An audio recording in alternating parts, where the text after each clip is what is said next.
Cuidado! Este programa contém relatos e imagens de violência doméstica. Alguém me ajuda! Olá, qual é a sua emergência? Socorro! Qual que é o endereço? Tá tudo bem aqui, desculpa. O quê? O Christopher era um conquistador. Ele viu que ela era bem-sucedida, tinha sua própria casa, seu próprio carro, seu próprio dinheiro. Ele era um lobo em pele de cordeiro. Ele me disse que estava completamente apaixonado pela minha melhor amiga. Ai, ela disse sim! Eu vi fotos de sangue espalhado por todo esse lugar. Eu encontrei um buraco na parede, do tamanho exato da cabeça da Kelly. Ele estava totalmente comprometido em conquistar a Kelly. Ele é charmoso, ele é um camaleão, ele poderia mudar qualquer coisa nele mesmo. E com toda a manipulação, ele vai matar alguém. Olha, ele é um cão de proteção. O trabalho dele é lidar com qualquer ameaça. E quando você tá naquele espaço profundo e escuro, simplesmente vê nos olhos deles. Ele se orgulha do que fez porque gosta de se lembrar. É um troféu pra ele. Olá, você ligou pra Kelly Sutcliffe, psicóloga licenciada. Não consigo atender o telefone agora. Quando se trata de amor, a traição é a morte de 1000 sonhos. Elizabeth, olha pra cá! E o desvendar de inúmeras mentiras. Você pode passar anos juntando os pedaços, examinando eles e reorganizando, cavando o passado para dar sentido a tudo. Navegar pelas minhas mágoas me levou de volta às minhas raízes como jornalista investigativa. Oi, eu sou Elizabeth Chambers. Elizabeth Chambers falando da delegacia de Los Angeles. Isso acendeu uma curiosidade dentro de mim sobre o amor que machuca. Ai, meu Deus! Que causa traumas duradouros. Oi, será que eu posso te fazer umas perguntas? De jeito nenhum. E que pode levar à tragédia. E foi aí que meu mundo acabou.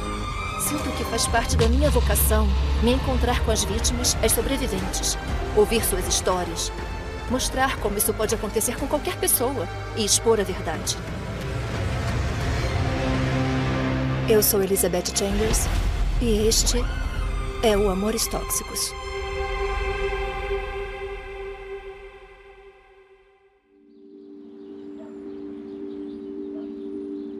Todos já passamos por relacionamentos difíceis que deixaram traumas duradouros.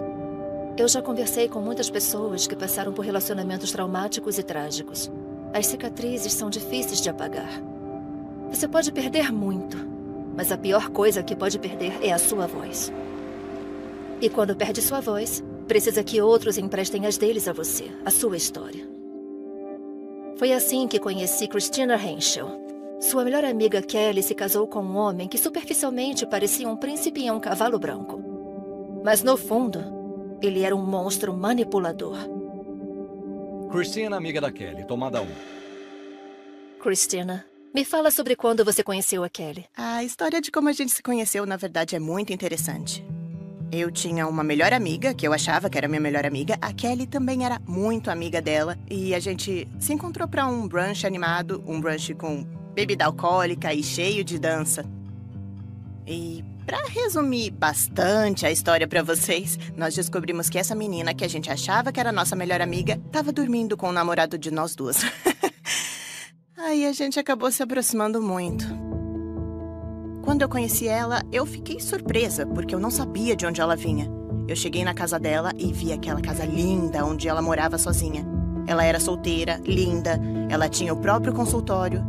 E quando ela conhecia alguém online ou apresentada por alguém, eu sempre alertava ela, nunca deixa ninguém entrar na sua casa. Como aquele era muito bem-sucedida, eles chegavam na garagem e já viam um Corvette. As joias dela eram lindas e tinham os cristais da mãe dela. Pela minha experiência pessoal, eu acho que é aí que os homens começam a tirar vantagem de você. Como a Kelly conheceu o Chris? Ela entrou em um site de namoro e conheceu ele lá. Ela me contou que ele já esteve no exército. E a Kelly estava super animada. O Chris era bonito, empático e bem-sucedido. Quando conheceu o Chris pessoalmente? Eu conheci o Chris cerca de um mês depois que eles começaram a namorar. Eu fiquei encantada por ele, pelo Chris. Eu achei ele apaixonante. Ele era fascinado pela Kelly e estava completamente apaixonado por ela. E todo mundo quer alguém apaixonado assim pela amiga. Você tira uma foto pra gente? Segura aqui pra mim. Quando o Chris me disse que ia pedir a Kelly em casamento, é claro que eu fiquei super feliz. Quando eu disse que eu queria ver, bom, ele me disse, é só pra família. E nesse momento, a Kelly, eu era a única família dela. Eu sentia que ele tava controlando nossa amizade e eu não tinha nem permissão pra estar lá. Eu pedi pro Chris gravar um vídeo pra mim, pra que eu pelo menos pudesse ver. Ai, ela disse sim! Foi um casamento muito íntimo, foi muito lindo. E naquela noite nós estávamos sentados, todos juntos, jantando, e começamos a conversar. E o Chris fez algum tipo de comentário e eu respondi brincando, olha, eu me casei com ela primeiro, porque a Kelly e eu fizemos uma cerimônia falsa quando decidimos que seríamos melhores amigas. Nós usamos nossos vestidos de noiva antigos e fizemos uma cerimônia de brincadeira. E quando eu fiz essa piada, porque era só uma piada, tudo foi uma grande brincadeira, ele ficou muito emburrado. Ele se levantou, ele saiu furioso, ele nem terminou a outra metade do jantar. Definitivamente parece um sinal de alerta. Isso foi um sinal de alerta pra mim, com certeza. Você percebeu que ela começou a mudar? Eu não sei nem dizer o quanto nosso relacionamento mudou depois que ela se casou com o Chris. Antes da Kelly conhecer o Chris, eu ia à casa dela um fim de semana sim e um fim de semana não. 8 meses tinham se passado desde que eles se casaram e durante todo esse tempo, acho que eu só consegui ver a Kelly umas 4 vezes. Quando eu ligava pra ela e conseguia ouvir a voz dela, era o único momento que eu conseguia saber se ela estava bem e... Desculpa. A Kelly tinha tudo. Ela tinha casa, um emprego, uma carreira, um carro e um cachorro. Mas ela estava desejando a última peça do quebra-cabeça que faltava para ela. Ela queria um parceiro, ela queria alguém com quem compartilhar a vida. Ela se casou em 2 meses, foi morar junto em 3 meses e sabia que ele era o cara. Quando você sabe, você sabe. O Chris preenchia todos os requisitos. Ele era a peça-chave do quebra-cabeça, até destruir o quebra-cabeça. Dezembro de 2019. Casados há 11 meses. Em dezembro de 2019, eu recebi um telefonema do Chris. Ele estava me convidando para um fim de semana só de garotas. E o Chris falou para mim, eu quero fazer uma coisa muito especial para a Kelly. Ele me disse, eu agendei umas massagens para vocês. E ele garantiu que quando a gente chegasse na clínica de estética, tudo estaria pago. Ele fez questão de colocar 2 guarda-chuvas na frente do local, porque estava chovendo naquele dia. Obrigada pela massagem. É mesmo, obrigada. Foi bom?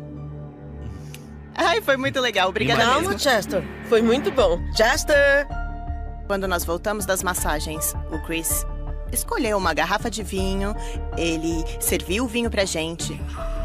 Ele sabe como criar um ambiente. Ele é charmoso. E essa foi a última vez que eu vi a Kelly antes do ataque. Aí, vai se fuder. Eu te amei com todas as minhas forças. Eu só queria que você me amasse e cuidasse de mim. Como eu mereço. Câmera AP ligada, câmera gravando, tomada 1, entrevista Dave. Aquela cena foi descrita como um dos piores casos que já testemunhou em toda a sua carreira. O caso da Kelly foi um dos piores, sim. Naquela noite, o que você viu? Alguém me ajuda! Olá, qual é a sua emergência? Naquela noite, a central de atendimento recebeu um chamado de violência doméstica. Socorro! Ok, qual que é o endereço? Tá tudo bem aqui, desculpa. Tá, o quê? Naquele momento, nós saímos da central e fomos direto para o local. Eu fui o primeiro a chegar na casa. Vi uma grande janela na frente e vi um cara nu. Ele estava entrando e descendo as escadas. E aí ele desapareceu. A central informou pra gente que o sujeito estava armado com uma faca. Daí a gente abriu a porta. Já baixa! Deita aí, vai! Calma aí, vai, tá tudo certo, aí. tá tudo bem. Deita no chão, meu irmão, vai, de joelho. E nós vimos um homem. Foi difícil de entender. Ele estava nu e cheio de sangue. Fica de joelhos agora, fica de joelho! Ele estava fazendo algum tipo de discurso. Ele dizia que foi pra guerra, que ele matou pessoas. Ele não estava seguindo nenhuma das nossas ordens. Deita de lado, amigo. Vamos lá, vai. Eu tô deitado de lado. Não. Você tá de costas. Finalmente nós conseguimos algemá-lo.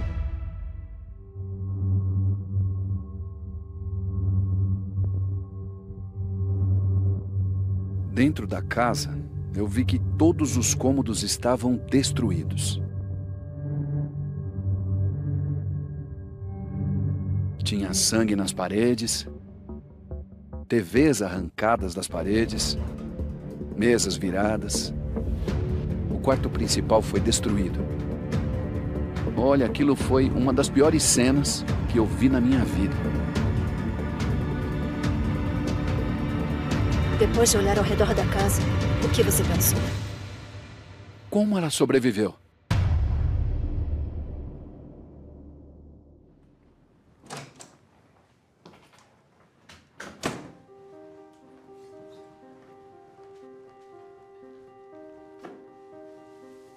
Meu nome é Kelly Sutcliffe. E isso teve um impacto enorme na minha vida de muitas maneiras. Eu perdi muitas pessoas na minha vida por causa dessa situação. E demorou muito tempo para eu chegar onde estou hoje. Mais de 4 anos. E eu não sou uma vítima. Eu sou uma sobrevivente. Mas eu não tinha a menor ideia de como as coisas iriam ficar, Chris, cada vez piores. Oi, meu amor. Whippany, Nova Jersey. Um pouco antes do ataque, o que mais me lembro é dos olhos dele. Estavam pretos. Eu passei por isso. Eles vão do azul cristalino até... É quase uma experiência extracorpórea. É a coisa mais assustadora que eu já vi. É como se fosse outra pessoa. Isso. Os olhos são realmente a janela da alma. E quando você tá nesse lugar profundo e sombrio, simplesmente vê nos olhos deles.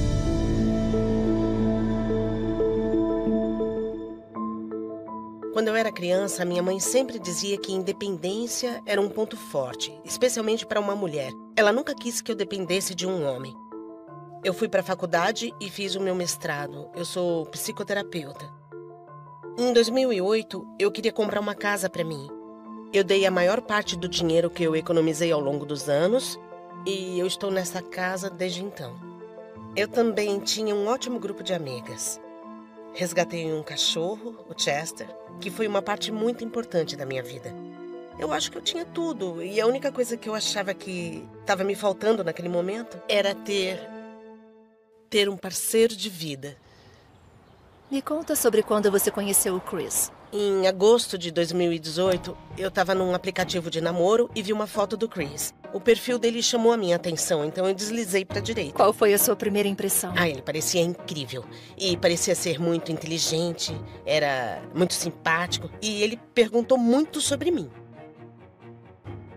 O meu relacionamento com o Chris evoluiu incrivelmente rápido. A gente ficou noivo no dia 1º de dezembro de 2018. Ele se mudou para minha casa e a gente se casou em janeiro de 2019. E morar com ele no começo foi fenomenal. Ele sempre comprava pretzels cobertos de chocolate, comprava flores, especialmente lírios brancos, que eram as flores favoritas da minha mãe. O Chris e eu quase não brigávamos. Eu tinha alguém que eu achava que estava apaixonado perdidamente por mim. Quando eu conheci o Chris, eu tinha acabado de voltar de uma viagem para a Croácia. Eu não estava me sentindo bem, pensava que eu tinha pegado alguma doença lá. Mas depois eu fui ficando cada vez mais doente. Eu tinha algumas erupções cutâneas e dores de cabeça. As urticárias pioraram muito. E eu estava cansada o tempo inteiro. Os médicos não conseguiam descobrir o que havia de errado comigo. Honestamente, eu passei boa parte do meu relacionamento com o Chris na cama. Mas ele atendia a todas as minhas necessidades. Ele me dava tudo o que eu queria comer. Eu não pegava nem a minha própria água. Ele que sempre me trazia. E ele sempre dizia, um dia você vai estar no seu melhor. E por isso eu te amo mesmo quando você está no seu pior. Tudo aconteceu muito rápido. Teve alguma mudança ou um momento que percebeu que o relacionamento não estava bom? Depois que a gente se casou, as coisas mudaram sexualmente. Nossa vida sexual no começo era boa, mas agora eu estava doente. Então eu não posso dizer que nossa vida sexual era ótima. Ela não estava boa para mim porque eu estava cada vez mais doente. Mas ele queria cada vez mais sexo, ainda que eu não estivesse me sentindo bem. Ele também começou a ultrapassar os limites.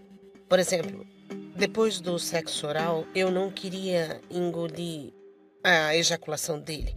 Houve um incidente que aconteceu comigo anos antes. Eu tinha 20 anos, eu tava numa boate, fui drogada e forçada a fazer sexo oral em alguém e essa pessoa ejaculou na minha boca. No início do nosso relacionamento, eu fui muito direta e honesta com o Chris e disse que isso não era uma coisa que eu tava disposta a fazer. E ele tava bem com isso. Depois que a gente se casou, isso se tornou uma coisa muito importante para ele.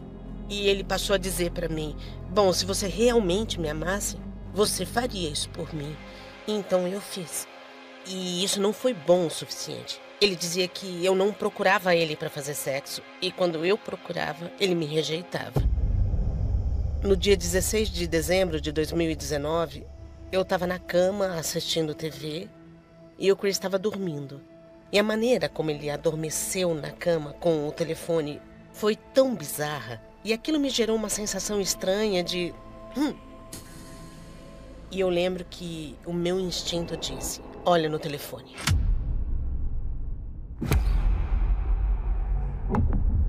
E eu encontrei um monte de mensagens com uma mulher que eu não tinha a menor ideia de quem era. Elas eram muito explícitas sexualmente. E o pior de tudo era que nessas mensagens ele era muito depreciativo a meu respeito. Basicamente, ele dizia que não estava apaixonado por mim, que eu era uma mulher viciada em drogas e totalmente abusiva. As mensagens eram todas muito mentirosas. Eu fiquei horrorizada. E me lembro de pensar, esse não é o homem com quem eu me casei, porque o meu marido jamais faria isso. Então eu acordei ele. E aí eu comecei a ler algumas dessas mensagens com muita calma. E ele ficou impassível. Ele não me disse nada. Simplesmente entrou no banheiro e ligou o chuveiro. O Chris começou a me ligar sem parar. Ele me dava uma chamada na outra. E falou pra mim que a Kelly ia se matar. Eu desliguei o telefone e liguei pra Kelly. Mas eu não estava pensando em me matar. A Cristina sabia disso e o Chris também sabia disso. Então eu ouvi ele tentando abrir o cofre. A minha arma estava naquele cofre. E por sorte, eu havia trocado a senha. Eu ouvi ele descendo as escadas, correndo. Ele estava nu. Chegou bem perto do meu rosto e disse assim, obrigado por sempre assistir a programas de investigação, porque agora eu vou fazer parecer que você tentou me matar. Então, essa aqui é a sala. Ele desceu as escadas correndo e me encontrou aqui e chegou bem perto do meu rosto, desse jeito. Eu notei que ele tinha se cortado. Então ele apertou o pulso de onde saía a maior parte do sangue e aí ele espalhou o sangue dele por todo o meu rosto, pelo meu cabelo, pelo meu peito. E quando ele fez isso, no minuto em que ele parou, eu fui embora. A Kelly me contou que foi uma noite de terror para ela. O Chris a atacou fisicamente. Ele bateu a minha cabeça numa parede de drywall. Nessa parede, ele começou a criar a cena de crime perfeita para fazer parecer que a Kelly tinha destruído a própria casa enquanto tentava matá-lo. Aquele quadro que eu tinha naquela cômoda, ele levantou sobre a cabeça, jogou no chão e falou assim, por que você quebrou o quadro, Kelly? Aí eu olhei para ele e disse, eu não quebrei, Chris, você quebrou. Aí ele deu um sorrisinho e falou assim, viu o que eu posso fazer? Foi surreal caminhar pela casa, que foi uma cena de crime totalmente horripilante. O Chris a estrangulou até ela ficar inconsciente 3 vezes e colocou uma faca militar na garganta dela. Ele destruiu completamente a casa que a Kelly trabalhou tanto para construir. Kelly, esse é o lustre que seu pai deu para você? O meu pai me comprou um lustre antes dele morrer. Ele disse, vou comprar esse lustre pra você, porque mesmo depois que eu partir, eu ainda vou brilhar intensamente na sua casa. E eu vi quando o Chris pegou aquele lustre do teto e arrancou ele de lá e... Ele se despedaçou por todo o chão da minha sala de jantar. E eu lembro de falar pro Chris, você tá destruindo a minha casa. E aí ele se virou e falou, eu não me importo porque eu não paguei por nada disso. E eu vi fotos de sangue espalhado por toda parte. Tinha sangue em todos os cômodos. Eu acho que ele pensou que talvez eu estivesse me escondendo. A minha lavadora e a secadora ficavam mais afastadas.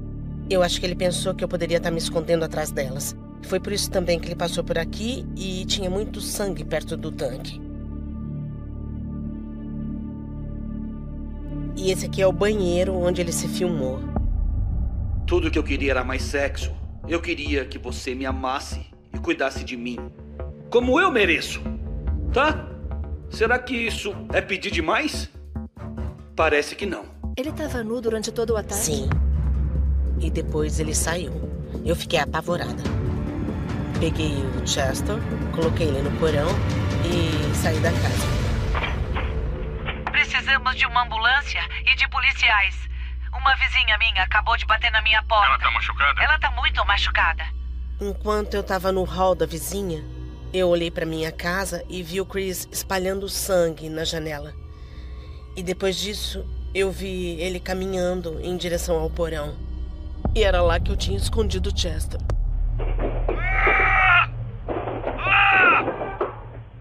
Mas eu não ia deixar aquele homem matar o meu cachorro. Não havia a menor chance dele encostar a mão naquele cachorro, porque ele era tudo pra mim. A porta estava meio aberta assim, e o Chester estava ali, vivo. Eu bati a porta do porão e então eu ouvi o Chris gritando. Ele gritava como um louco. Então eu olhei pra minha direita e eu sabia que a polícia estava ali. E eu comecei a gritar, por favor, me ajudem.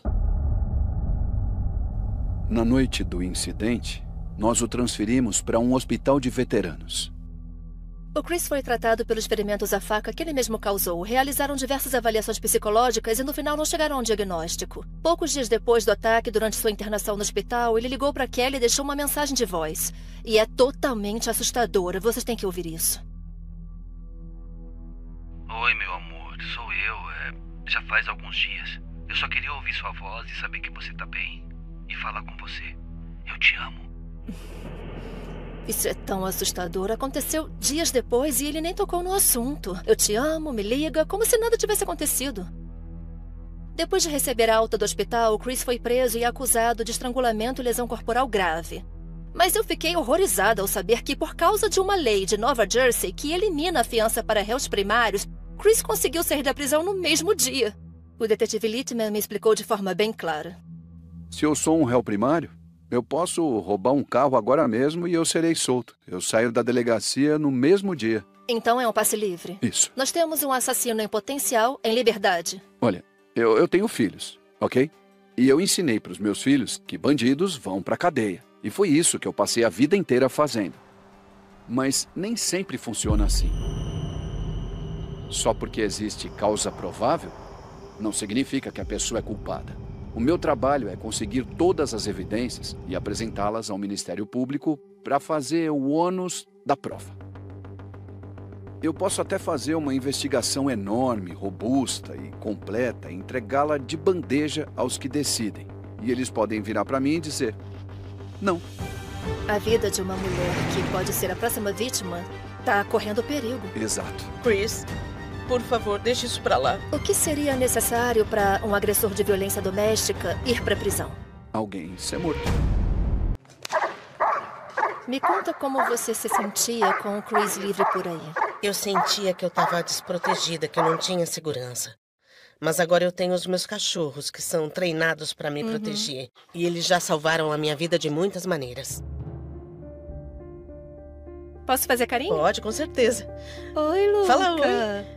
Ele é lindo. É uma fofura. Nós treinamos ele especificamente para Kelly. Você tá confiante de que esse cachorro pode proteger e manter ela segura? Olha, eu apostaria a minha vida nisso. Quem o vir em ação não vai se aproximar, de jeito nenhum.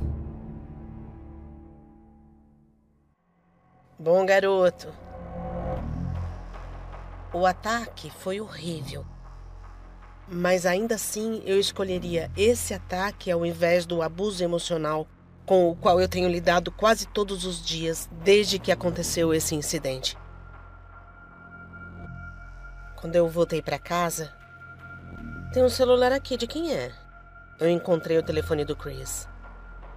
E o que eu descobri foi horrível. Eu vi centenas de fotos minhas dormindo.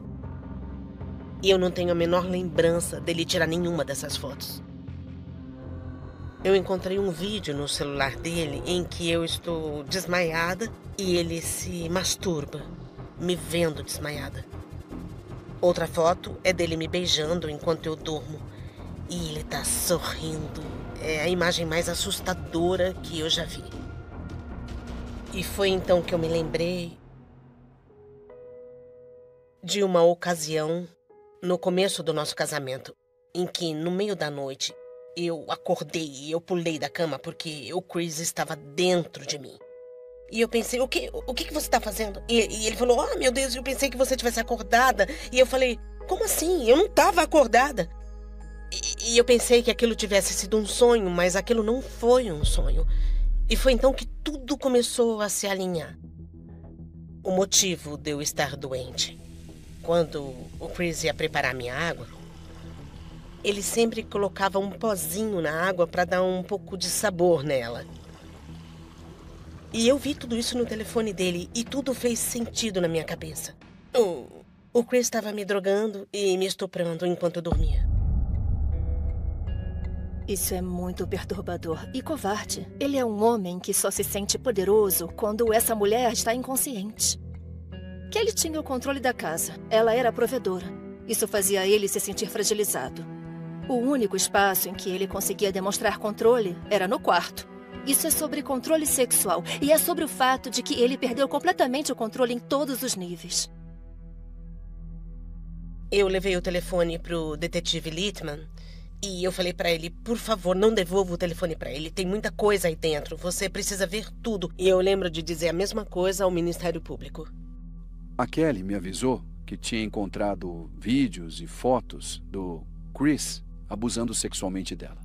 A Kelly não tinha o direito de mexer no telefone, por isso a cadeia de evidências era complicada. Eu precisava de um mandado de busca. Aparentemente, a polícia da cidade de Hanover teve que devolver o telefone para o Chris até que conseguissem um mandado de busca. E adivinha o que aconteceu? Acontece que quando os mandados de busca foram expedidos, já tinham apagado tudo do telefone. Eu fiz um boletim de ocorrência na delegacia por ele ter me drogado e me estuprado. E então a polícia investigou algumas drogas que foram confiscadas no armário dele. E encontraram um medicamento que é usado para tratar câncer de mama. O relatório mostrou 2 medicamentos, o tamoxifeno e também o citrato de tamoxifeno. São medicamentos usados para tratar câncer de mama. E todos os médicos com os quais eu conversei disseram que os efeitos que a Kelly tinha experienciado e relatado haviam sido causados pelo consumo daqueles medicamentos. Aqueles remédios causam exatamente os mesmos sintomas que eu estava tendo. Mas tentar provar isso de forma cabal é extremamente difícil, porque não tinha um exame de sangue para provar que ela recebeu esses remédios. Você acha que ele estava drogando ela? Sim, eu acho sim. Mas só porque eu acho isso, não significa que o Ministério Público vai acabar se convencendo disso também. A teoria de Kelly foi apresentada ao Ministério Público. As evidências eram insuficientes para acusar Chris. Eu fiquei revoltada, porque ele não seria acusado pelos estupros. Mas eu sabia que, pelo menos, ele tinha um monte de acusações pelo ataque. E me disseram que a acusação de estrangulamento provavelmente o levaria para a cadeia. Estas são as cartas que o Chris deixou para mim. O papel é do Four Seasons em Maui. Foi lá que a gente se casou. Ele escreveu isso pra você no fim de semana do seu casamento. Ele trouxe pra casa pra dar pra você no 1º e no 10º aniversário de casamento. Sim, mas depois do ataque, ele e o advogado dele combinaram com a polícia que eles iriam até a casa pra pegar as coisas do Chris. E o Chris abriu a porta do meu quarto de hóspedes e deixou essas 2 cartas pra eu encontrar. Pra minha noiva, hoje é o dia mais feliz da minha vida. Tô no quarto 806 pensando em você. Nosso amor é a maior conquista da minha vida. E mal posso esperar pra envelhecer com você. Te amo pra sempre. Seu marido Chris. E escreveu sim, por favor, em 28 de abril de 2019. E você tinha que abrir no aniversário de 10 anos. No momento em que te vi pela primeira vez, eu soube que tinha acabado de ver a mulher mais linda, amorosa, atenciosa e única do mundo inteiro. E que passaria o resto da minha vida amando você. Daquele momento até agora, meu amor por você só cresceu. E eu guardo com carinho todas as memórias que criamos. Desse dia até o último, juro que sempre estarei aqui pra você. Serei seu melhor amigo, seu ombro para chorar, massagear suas costas quando não conseguir dormir. Vou te amar com toda a minha intensidade, te proteger e envelhecer com você. Eu te amo hoje para sempre. Sim, por favor. Qual é o significado de sim, por favor? Quando alguém me diz alguma coisa que eu gosto, eu fico muito animada, então eu sempre respondo sim, por favor. Inacreditável. De novo. Ele é incrivelmente sentimental, incrivelmente atencioso, e qualquer um olharia para isso e diria, ai, que coisa mais linda. Só que essa é a intenção, não é sempre essa a intenção. E eu luto para não pensar nisso, então eu não consigo nem imaginar como você se sente, porque você viveu isso. Pois é. Mas você sabe qual é a verdade. Isso aqui não te abala. Não mais não. E eu acho que é porque eu tive que parar de me abalar para conseguir lidar com toda essa minha situação. Por que você acha que ele deixou essas cartas para você depois do ataque? Sei lá, eu acho que ele pensou, talvez isso faça com que ela largue tudo e volte pra mim. Ela vai ler isso. Elas são muito românticas. Ele é muito atencioso, muito simbólico. Pois é, isso é que faz ele ser tão charmoso. As pessoas me dizem, como é que você não sabia? É por isso que eu não sabia. É por isso que eu não sabia que eu estava lidando com um psicopata. Depois do ataque, o Chris começou a me perseguir. A minha casa foi tão danificada que eu tive que morar num hotel por 2 meses e meio.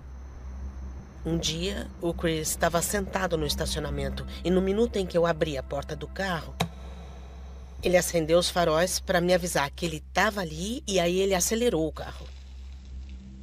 Eu acabei voltando para minha casa e a situação foi piorando cada vez mais.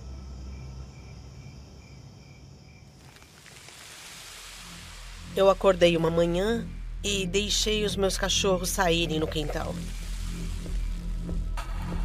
Aí o Chester foi andando e eu vi que ele estava comendo alguma coisa. E eu pensei, o que será que ele está comendo? Então eu corri e vi que o meu gramado estava cheio de pretzels, cobertos de chocolate. Que era um dos doces favoritos do Chris. O Chris sempre comprava pretzels para mim. Eu acho que ele fez tudo isso de caso pensado. Eu acho que ele não só tentou matar os meus cachorros, mas ele também estava me mandando um recado dizendo, eu posso chegar até você. Eu não sei dizer quantos vídeos eu tenho de carros diminuindo a velocidade na frente da minha casa e dando meia volta na frente da minha garagem. Eu tinha certeza de que ele voltaria e me mataria. E eu fui ficando paranoica. Eu tava lá todo fim de semana com ela. Nós tínhamos medo, todos os dias, de que ele fosse até a casa dela. Nós fazíamos rondas periódicas na casa dela. As viaturas passavam pela casa dela constantemente, só para marcar presença. Eu vivia desconfiada. Eu não saí de casa por mais de 1 ano. Por favor, me deixe em paz. Você venceu. Até agora, ninguém pegou ele perseguindo ou assediando você? Não. Eu fiquei petrificada. Eu não estava segura em lugar nenhum. Quando a perseguição estava acontecendo, o detetive Littman realmente acreditou em mim. Quanto ao Ministério Público, eu não tenho certeza se eles me levaram a sério. Por volta das 5 horas de uma sexta-feira, enquanto eu estava trancando a porta da frente, de repente, eu ouvi uma espécie de sirene. Enquanto eu caminhava em direção ao meu carro, eu vi outro carro se aproximando e eu olhei para trás e vi que era a polícia. Eles vieram pegar a minha arma. A Kelly tinha o porte de uma arma há muitos anos. Em 2019, enquanto ela estava em um clube de tiro, um instrutor disse para ela que seu carregador de 20 balas não era mais legalizado em Nova Jersey e ela teria que comprar um novo carregador que comportasse apenas 10 balas. O instrutor disse, você tem que se livrar desse carregador e comprar um novo. E eu falei, nossa, tudo bem, pode deixar. E ele falou, isso é um crime, você pode ir pra cadeia. Eu contei pro Chris e ele me disse, não se preocupa, eu cuido disso. Você acha que ele cuidou disso? Não. O Chris e o advogado dele foram pro Ministério Público e diante de um juiz, eles me denunciaram. A polícia chegou e levou a minha arma. Tá, tudo bem. Obrigada. Boa noite pra você. Pra você também. Se cuida. Sim. Aquilo foi muito traumático. Eu senti como se eles tivessem tirado a minha segurança. O Chris denunciou ela. Ele falou pro Ministério Público, olha, a minha esposa tem um carregador de alta capacidade. Ela infringe a lei. Ela é a vilã. Pelo que todos me disseram, eu sou a primeira vítima de violência doméstica no estado de Nova Jersey a ter uma arma confiscada.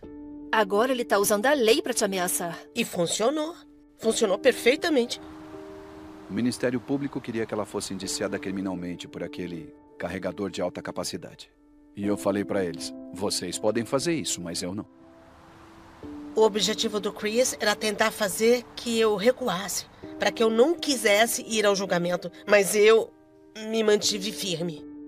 Ele estava manipulando o sistema para que ela parecesse uma pessoa ruim e ele parecesse o príncipe encantado que ele dizia ser.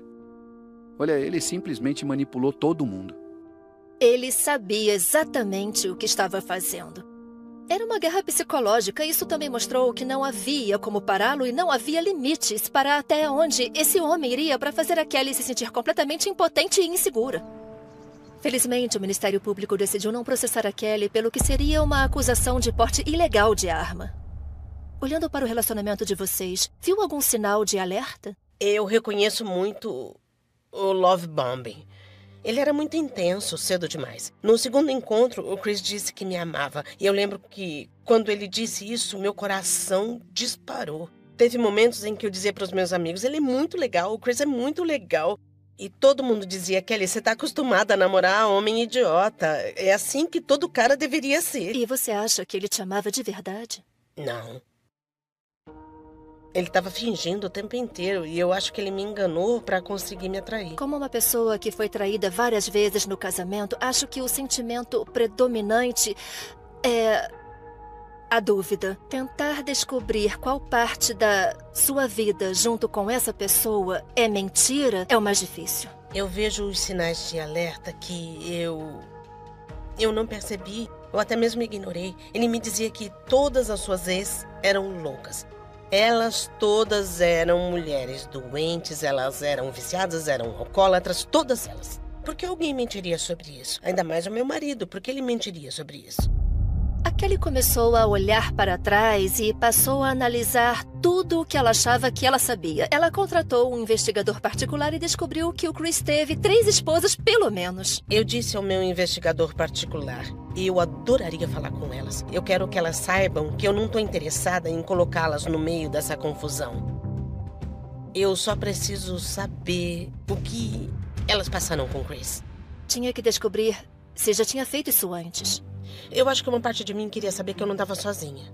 E eu acho que a outra parte queria saber com quem eu estava lidando.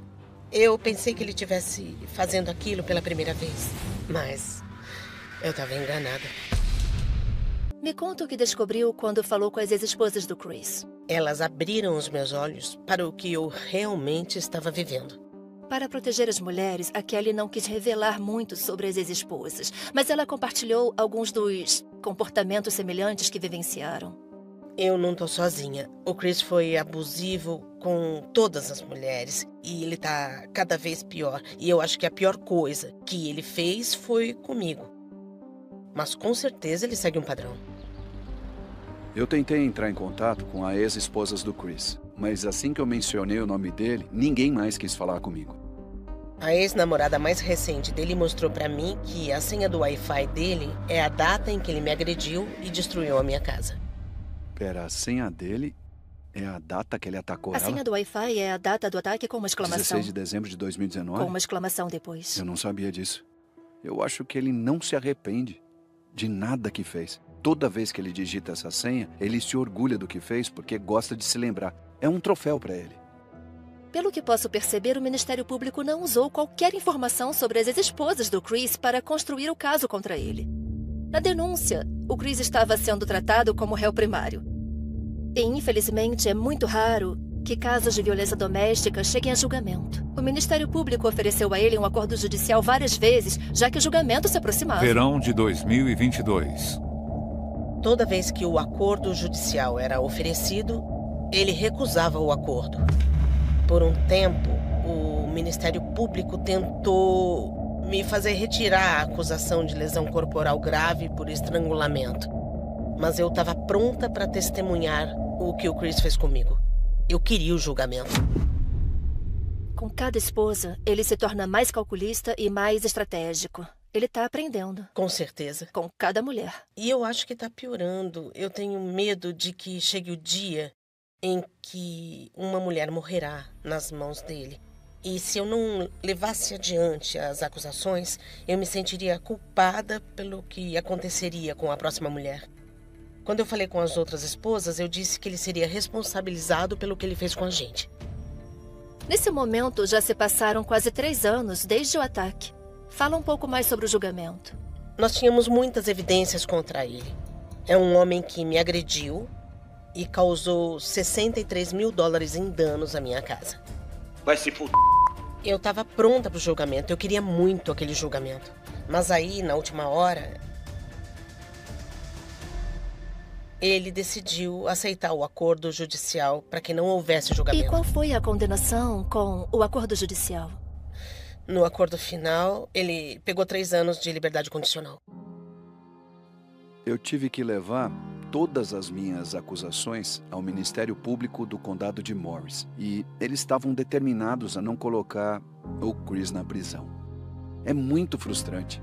Eu me sinto mal por ela não ter conseguido encerrar o assunto. Porque agora eu pude ver que ela foi atacada novamente pelo sistema de justiça. 3 anos de liberdade condicional sem pena de prisão, isso é repugnante. Isso faz você se perguntar quão grave a situação precisa ficar para que o sistema realmente defenda um homem ou uma mulher ou qualquer pessoa nessa situação. Eu acho que não foi só um tapa na minha cara, mas também uma injustiça com todos nesta comunidade. Um dia ele vai acabar matando uma mulher. A Kelly estava construindo sua vida e então chegou alguém que ela pensou que seria a peça final do quebra-cabeça e ele a destruiu. Quando você descobre que foi traída e que sua realidade não é necessariamente sua realidade, talvez nunca mais entregue seu coração a alguém porque ele foi despedaçado em 1 milhão de pedaços. Mas um dia você sai do estado de choque e acaba se tornando ainda mais forte. A Kelly vai contar sua história e ajudar o máximo de pessoas que puder. Ela é uma mulher justa e acredito que o trabalho dela está só começando. Eu acredito que eu sempre vou estar em risco, mas nunca mais vou ficar em silêncio. A única coisa boa que aconteceu nessa história toda com o Chris foram os meus cachorros. O Chris tirou a minha liberdade e a Estela e o Luca me devolveram.